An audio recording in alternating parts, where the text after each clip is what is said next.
Hi, it's Lynne Rowe here from the Wool Nest, and today I'm going to show you how to make this really simple flower brooch which is crocheted. And the reason it's so simple is that it's crocheted in rows and then you turn it into a little flower shape. So that's the reason why it's really easy. I think there's just 3 rows in total, and also it's a great way to use up all your little bits and bobs of buttons or beads or felt baubles that you might have in your stash to make that little centerpiece. You can use whatever yarn that you have available. It only uses between about 12 and 15 grams of yarn, which is great because it's really good for using up all those little oddments that you might have sitting around. And if you use 4-ply yarn, you can see here how small the flower can be. That's really cute. And if you use a thicker, more chunky yarn like this, you can see that it's much bigger and then much thicker. Now, in terms of the hook size that you would use, just make sure that it's slightly thicker than the recommended hook size on the ball band. So for this yarn that I'm going to use here, for example, which is just a little bit of Shapier's Stonewash that I've got left over from another project, this ball band tells me to use between 3 and 3.5 millimeter hook. So what I've done is I've gone up to a 4 millimeter hook just to create a slightly looser stitch than you normally would, so that the flower will sit nicely when you start rolling it into the flower shape. You also need a brooch back if you want one, but you can leave it without a brooch back and then just sew it onto your bag or a scarf or whatever you want to put it on. You'll need some sewing thread and a needle so that you can sew your brooch back and your button or your bead on. And if you just make sure that the sewing thread matches whatever colour yarn that you're using, then it looks almost invisible and you won't really notice it. And then you just need a pair of scissors and also a wool needle, because what you're going to have to do at the end is you sew through the layers with your wool needle to just keep them in place. Okay, so we're going to start by making a slip knot onto your hook. So take the yarn from the ball, hold the tail end of yarn in your hand, and then wrap the yarn from the ball around 2 of your fingers and then cross it over where the yarns meet, and then you're going to push the yarn from the ball. If you take your fingers out from that loop that you've made, push the yarn from the ball up through the little loop that you've made, and then you just give it a little tug. Okay, and that makes your slip knot. Pop it onto your hook and then just pull the yarn from the ball and it'll tighten up, but don't make it too tight. You want it to be a little bit loose. What we're going to do now is we're going to crochet 23 chains, and we're going to make sure that we crochet them quite loosely. So you're going to hold the little tail end of yarn that sits under your crochet hook under the slip knot. So hold it quite near to the top of your hook, because that gives you greater control over your crochet. If you hold it right down here, it's quite hard to move things around. So always make sure your fingers are quite up near the top there. You need to strand the yarn over your finger so that you can pop your hook underneath the strand of yarn and get the hook right underneath the yarn, and then pull downwards. It's like a downwards motion, and pull it through the loop here that's already on your hook. So just a downward motion and pull through. Okay, and that's 1 chain made. That's your first chain, and we need to have 23. So put the hook under the yarn and then pull through. And can you see I'm twisting my hook as I'm working? So as I go under the strand of yarn, make sure then that the crochet hook twists towards me so that it grabs the yarn strand underneath the hook. Pull down, and as you pull down, make sure the hook stays in that sideways position, because if it's like that pointing up, you can't get it through the loop that's on your hook. So keep it to the side and pull down and through. So we've got 1, 2, 3. So we're going to do this another 20 times so that we end up with 23 chain. Okay, so hook under the yarn and pull through, and all the time I'm moving up my fingers underneath the chain on my hook so that I'm holding it right near to the top. So you can probably do, you know, about 3 chain and then move your fingers up. So we'll do 3 more and then move your fingers up. Okay, and then you just keep repeating that motion. It's quite repetitive, which is nice. Yarn over and pull through, yarn over and pull through. Just keep those chains nice and loose, don't pull the yarn too tight. I'm just going to take my hook out now. I'm going to count how many chains we've made. Can you see that we've got these little V shapes now? Each one of those V's is actually a stitch. So if we count them, we're going to count 1, 2, 3, 4, 5, 6, 7, 8, 9, 10, 11, 12, 13, 14, 15, 16, 17, 18, 19, 20, 21, 22. Just need one more, so you can just pop your hook back in, tighten it up a little bit, and then yarn over one last time and pull it through. So that is our first foundation chain of 23 chain. Now row 1 is just working double crochet, or if you're in the US it's a single crochet, and we're going to work back along the chain that we just made. We're going to work the first double crochet in the second chain from the hook, which is this chain here, and then we're going to work 2 double crochet in each of the remaining chain. The reason we only work 1 double crochet in the second chain from the hook is because we want to have an odd number of stitches after this first row. So what we're going to do is, to work a double crochet, we just find the second chain from the hook, so that's the first chain, and then it's the next one along, and just push your hook into the top of the chain. And then we're going to get ourselves back with the yarn over our finger so that we can put the yarn around the hook and pull it back through the first loop on the hook only. So that leaves us with 2 loops on our hook, and then we're going to put the yarn over the hook and pull it down through both of those loops, and that completes that first double crochet. We're going to move on now into the next chain along. We're going to put our hook in exactly the same way, from front to back under the top loop of the chain, and then we're going to put the yarn over the hook and pull it back through. So we've got 2 loops on our hook, yarn over hook and pull it through those 2 loops. Now we're going to work another double crochet or single crochet back into the same chain. So where the chain is quite big, you should see that it's quite noticeable. Pop your hook back into the same hole and then make another double crochet. So we're going to do exactly the same all the way along, working 2 double crochet or single crochet in every chain. Push your hook in, put the yarn over and pull it back through, yarn over and pull it through 2 loops. Hook into the same stitch, pull the yarn through, yarn over and through the 2 loops. Moving on to the next chain, hook in, pull the yarn back through, yarn over through 2 loops, back into the same chain, which is quite a big hole now, and work another double crochet or single crochet. And you'll find that as you start to crochet 2 in every stitch, it's going to start curling around itself, so it looks like a little curly tail. So we're going to do 1 double crochet or single crochet and then back into the same chain to make another one. Just going to do that all the way along.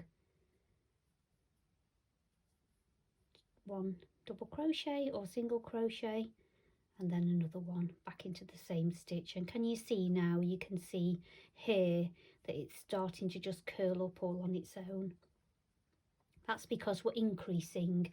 By working twice into the same stitch, we're doubling up the number of double crochets or single crochets that we now have along this row.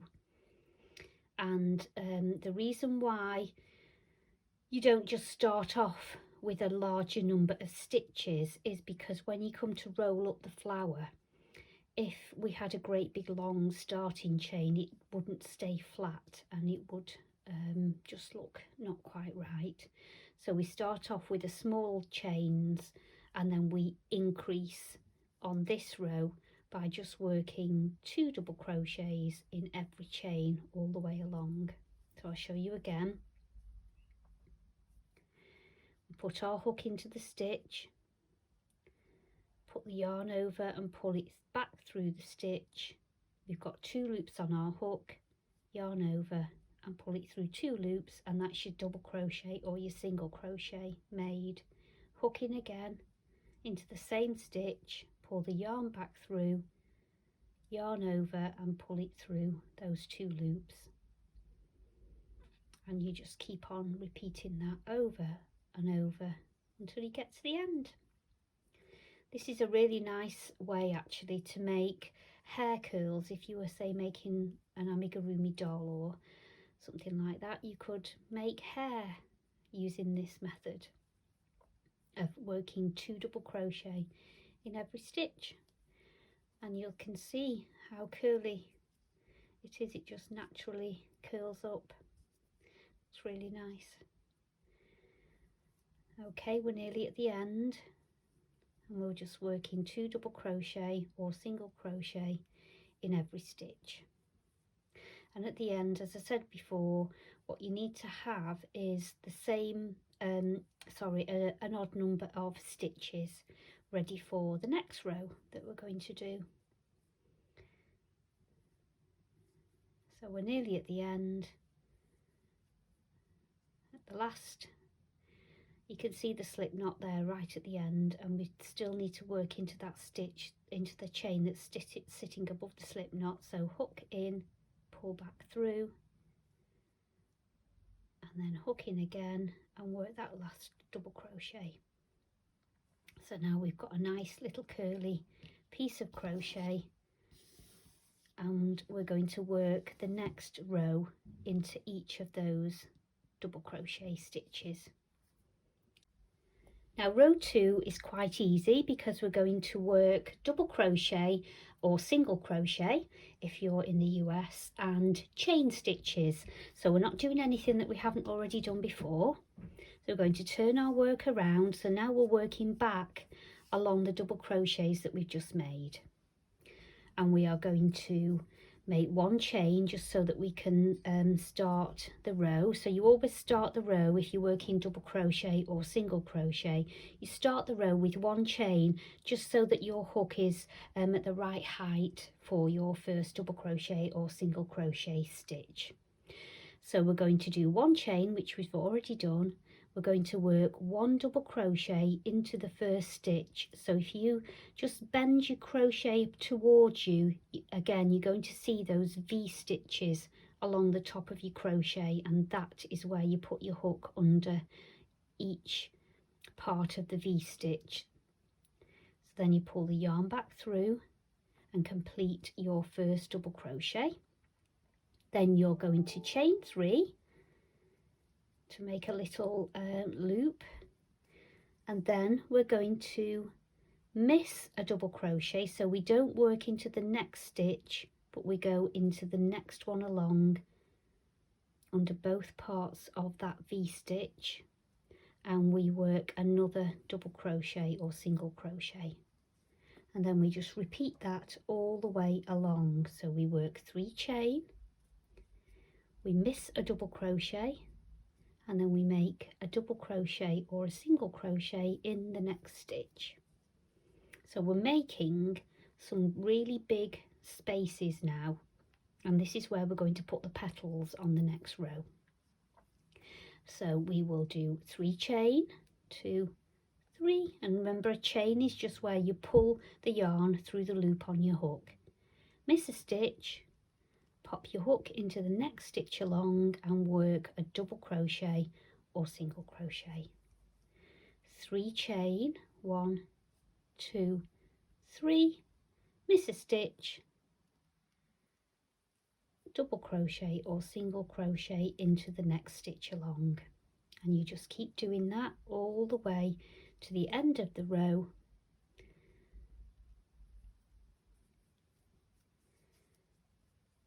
And your crochet will still curl a little bit, but it won't be as curly as it was after the previous row. So we're going to chain 3, miss a stitch, double crochet into the next stitch, chain 3, miss a stitch, and double crochet into the next stitch, and just repeat that all the way. It's nice and repetitive each row, it really is. So once you've done like the first couple of parts of the row, you just repeat it all the way to the end, so you don't have to keep checking if you're doing it right, because once you've got it going, it's quite easy to remember, which is really helpful. So it's 3 chain, miss a stitch, and then single crochet into the next stitch. So can you see now we're creating these lovely little gaps in the crochet. So it's not really too fiddly, even though we're using double crochets and single crochet, it's not as fiddly as you might think it would be. Miss a stitch and double crochet in the next stitch, 3 chain, miss a stitch, double crochet in the next stitch. We're nearly at the end, so I may as well carry on, and you can see exactly what I'm doing all the way to the end. And if you're crocheting along with me, you'll probably realise actually how quickly you can get to the end of this row. 3 chain, miss a stitch. Always make sure you go under both loops of the stitch and not just under one. Nearly at the end, and don't worry if you get to the end and you haven't got the right number of stitches. Just say for example you got to the end there and you only had one stitch at the end and not 2. Just don't worry, just don't miss one out, just work your last double crochet into that stitch.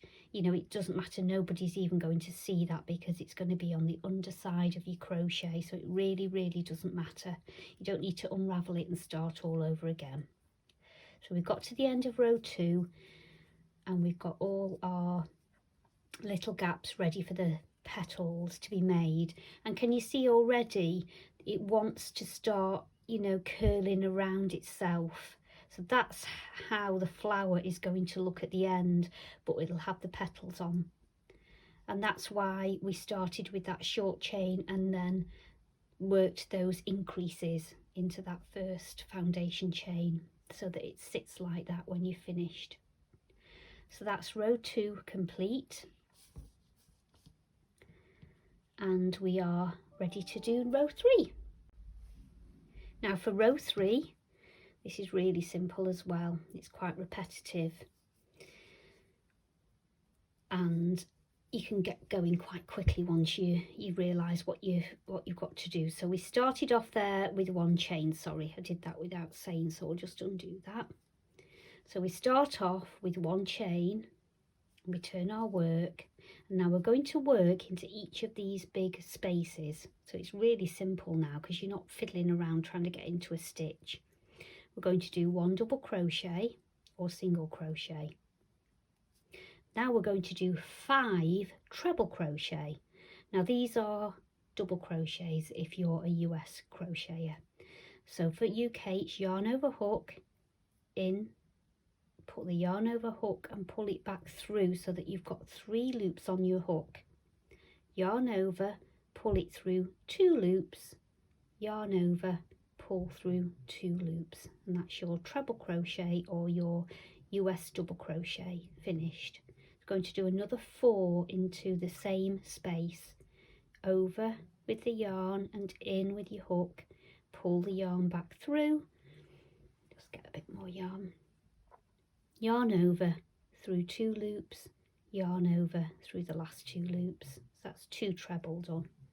Yarn over, in, yarn back, yarn over through 2, yarn over through 2.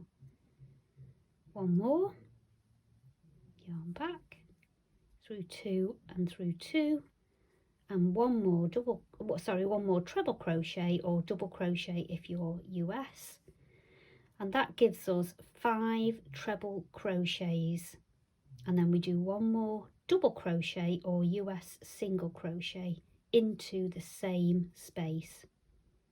Sorry, the hook fell off there. So that is 1 petal made, and so you just do that all the way along into each of the little gaps. Okay, you can see they're quite big, your hook goes in really easily. Yarn over and pull back through, yarn over through 2 loops, and that's our first double crochet or single crochet. Now we're going to do our treble stitches. Yarn over for a treble, in, yarn over and pull it back through, and that means that you end up now with 3 loops on your hook. Yarn over through the first 2 loops, yarn over through the next 2 loops. So we're going to do another 4 treble crochet or US double crochet into the same space, and then when you've done 5 all together, you can just count them by counting 1, 2, 3, 4. That's my double crochet at the beginning there, so I need one more. That's 5, and then a double crochet back into the same space. So all together in that space you have 7 stitches. 2, 3, 4, 5, 6, 7. You can just count them by counting these little V's at the top. Each one of those is a stitch. And then you're just going to repeat that all the way along to the end. And now I'm just at the end on the last 2 petals, so I'm going to show you again. 1 double crochet or US single crochet, 5 treble crochets or US double crochet, all into the same space.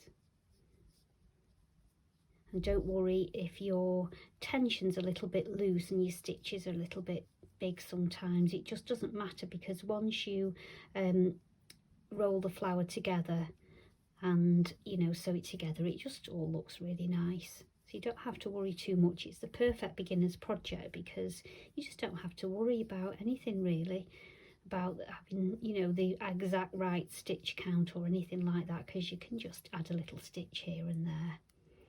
So we got 1, 2, 3, 4, one more treble crochet or US double crochet, and then one more UK double crochet, US single crochet.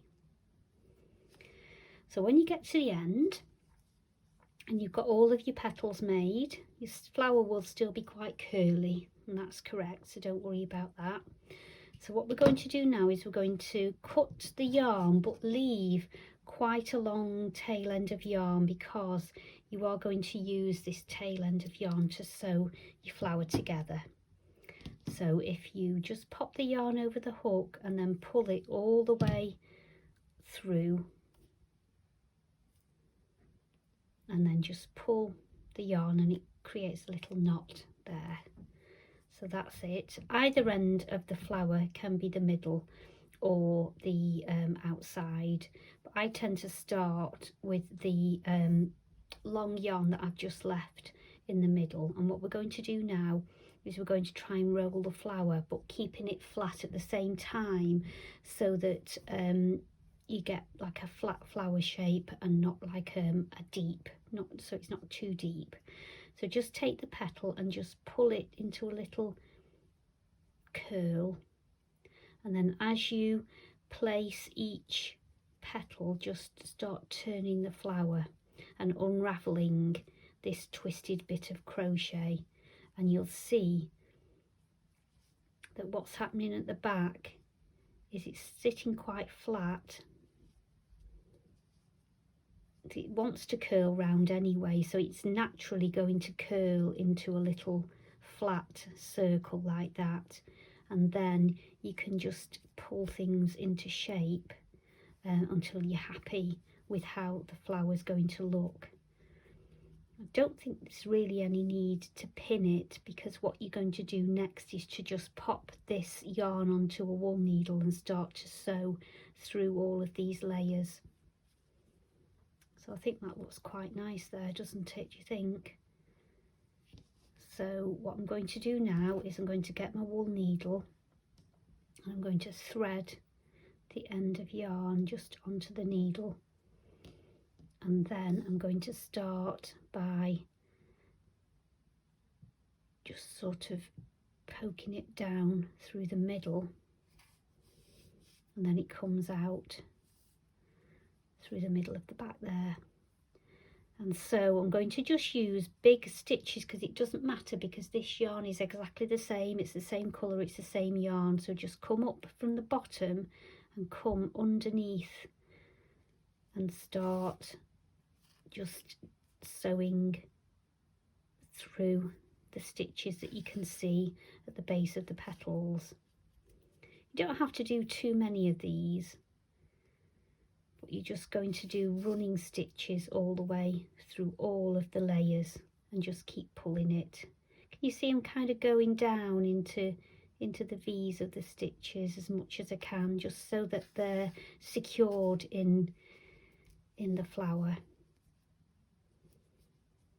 And then you can see on the back, you can't really see any big stitches on the back either.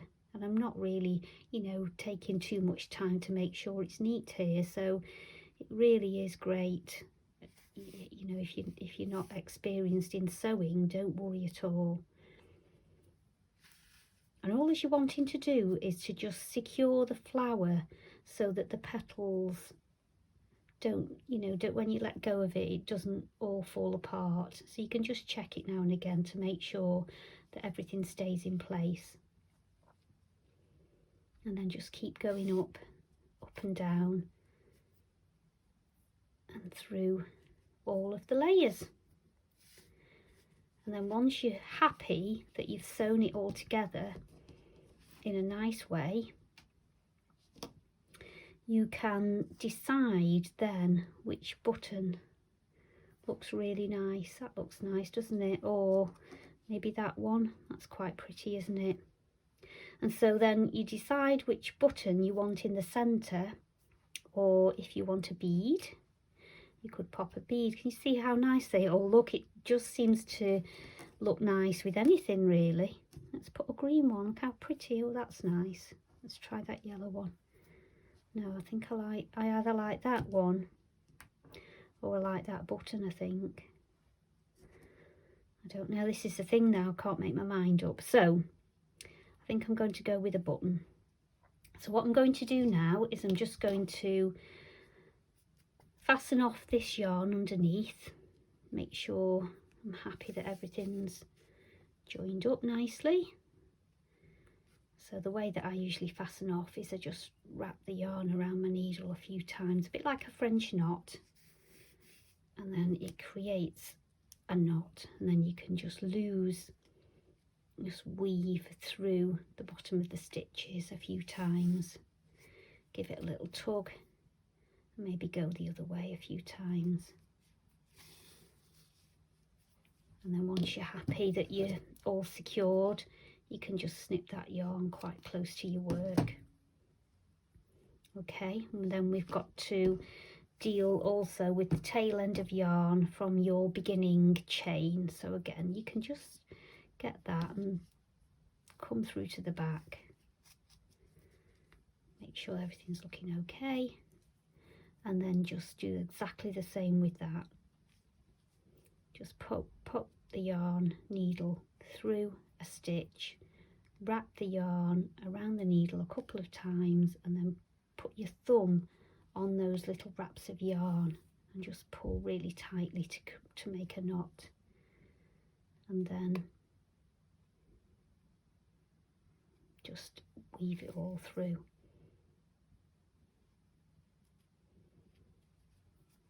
You may have your own methods for fastening off yarn, so don't worry, you just use however you want to do it is absolutely fine. But that looks nice and neat, doesn't it, on the back? And that's it on the front. And so our next job is to thread our sewing needle with some sewing cotton and sew on our little button. And then just like before, once your button's sewn on, you can just thread your cotton through to the back, give it a good pull and fasten it off at the back.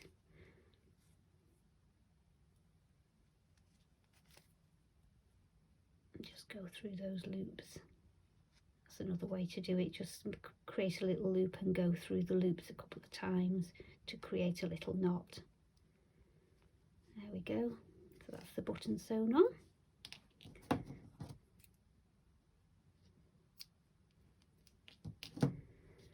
So now we've got our flower with our little button in the middle. And you're almost done really. The only thing left to do is to sew your brooch back on. So just make sure before you sew it on that it does actually work. It's always a good idea to do that, because some of them, they either don't open properly or the pin doesn't work. So just make sure before you sew your brooch back on that everything's fine. And then you use these 3 little holes to oversew your brooch back onto your brooch like so. Just position it nicely in the center, and then you can sew it on. And you can see here I've used invisible thread on this one, so you can't see the sewing at all. Or you could glue gun. You could also use a glue gun to sew to glue the brooch back on. It's entirely up to you what you prefer to do. And that's it. That's how you make a flower. And you can see here that I've actually got quite a lot of this yarn left still, so I could definitely get another flower out of that. I think I'd get 2 flowers out of that one, because this really only takes about, I think I said about 12 to 15 grams of yarn. So it's really perfect for all those little oddments of yarn that we all keep and we don't like to get rid of. But I hope you enjoy making your own flowers, and yeah, they're great to give as presents, or they're great to add to presents onto the wrapping, or they're just really nice to you know, to make as a brooch and pop onto your favourite coat or a favourite bag or scarf. Happy crocheting, and I'll see you soon. Bye.